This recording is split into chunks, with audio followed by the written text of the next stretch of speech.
مجھے خوشی ہے کہ کراچی بدل گیا ہے. کبھی مجھے یاد ہے کہ میں کراچی آتا تھا تو لوگ کہتے تھے کہ جی یہ وائلنس کون کرتا ہے. وہ کہتے تھے یہ پتہ نہیں کون کرتا ہے, ہمیں پتہ نہیں چلتا. تو بات یہ ہے کہ شکر ہے کچھ نے پتہ چلا ہے کراچی کے لوگوں کو کہ وائلنس کون کرتا ہے اور کہاں سے ہوتی ہے. تو ہمارے ہاں جب کتاب کی لانچنگ ہوتی ہے تو ہم کہتے ہیں یہ آج شادی کی تقریب ہے. تو آج مظہر عباس لاڑا ہے اور یہ ان کی شادی کی تقریب ہے, کیونکہ یہ بھی اتنا ہی بڑا واقعہ ہے جتنا شادی واقعہ ہوتا تھا. کتاب کو میں بہت اہم سمجھتا ہوں, اور میں سمجھتا ہوں یہ تاریخ کا میں آپ اپنا نام جو ہے وہ اسٹیبلش کرتے ہیں. اور میری تقریر کے دو حصے ہیں, ویسے تو ایک ہی تھا صحافت, لیکن چونکہ سیاست کی بات چھڑی ہے تو وہ میں 2 منٹ کے لیے پوسٹ پون کر کے پہلے صحافت پہ بات کر لیتا ہوں. مظہر عباس آئیڈیل صحافی. دنیا صحافت میں کسی بھی مکتبہ فکر کو دیکھ لیں, مظہر عباس ایک آئیڈیل صحافی کی تعریف پر پورے اترتے ہیں. میری نظر بھی اب کمزور ہو گئی ہے. صاحب مطالعہ, عملی تجربہ اور تیز مشاہدہ ایک آئیڈیل صحافی کی طرح ان کا اثاثہ ہے. وہ صدارتی محل میں ہوں یا وزیر اعظم کے ہم نشیں ہوں یا لیاری کی غریب بستیوں میں, ان کے اندر کا صحافی ہر وقت جاگتا رہتا ہے.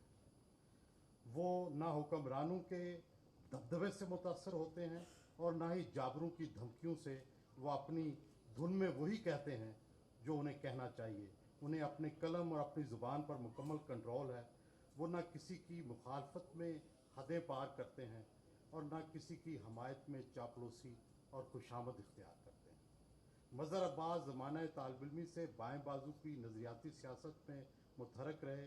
بائیں بازو سے منسلک رہنے والے لوگ لازمی طور پر صاحب مطالعہ ہوتے ہیں.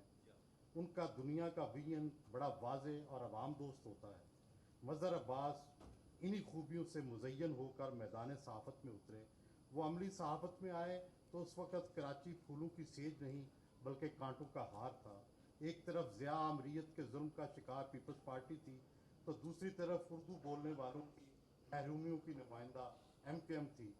مظہر عباس اس مشکل وقت میں ان دونوں مخالف جماعتوں میں ہمیشہ محترم رہے, حالانکہ وہ دونوں پر تنقید بھی کرتے رہے اور ان کی غلطیوں کی نشاندہی بھی کرتے رہے. مظہر عباس اس لیے بھی آئیڈیل ہے کہ انہیں لٹریچر کا تڑکا بھی لگا ہوا ہے. انہیں ساری بڑی اردو شاعری ازبر ہے. فیض کا ذکر ہو یا جوش کا, ہندوستان کے اندر لٹریری رجحانات ہوں یا پاکستان میں شائع ہونے والی نئی کتابیں, سب کے بارے میں مظہر عباس اپ ڈیٹڈ ہوتے ہیں. ہمارے دوست مظہر عباس کا سینہ رازوں سے بھرا ہوا ہے. اب وقت آ گیا ہے کہ وہ مرتضیٰ بھٹو کے قتل, بے نظیر سے گفتگوؤں اور ایم کیو ایم کی اندرونی کہانیوں اور لڑائیوں کو لکھیں تاکہ پاکستان کی سیاسی تاریخ مکمل ہو سکے. یہاں تک تو تھی بات صحافت کی. اب آ جاتے ہیں سیاست پر. یہاں پر بڑے ماشاءاللہ سارے لوگ جتنے سٹیج پہ بیٹھے ہیں بڑے محترم ہیں. ذاتی طور پر مجھے سب کا بہت احترام ہے.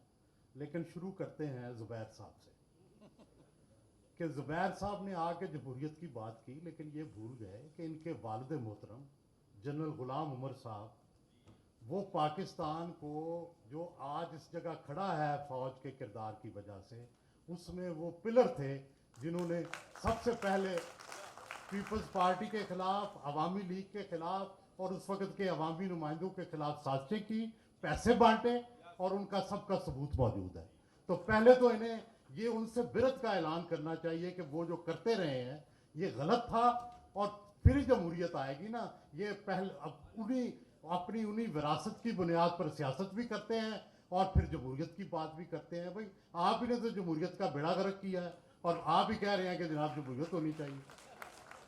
پھر آتے ہیں جماعت اسلامی کی طرف, ماشاءاللہ جمہوریت کی بات کر رہے ہیں. تو بھائی آپ تو ماشاء اللہ کی بی ٹیم تھے, آپ تو جنرل ضیاء اللہ کے ساتھی تھے. ٹھیک ہے, آپ تو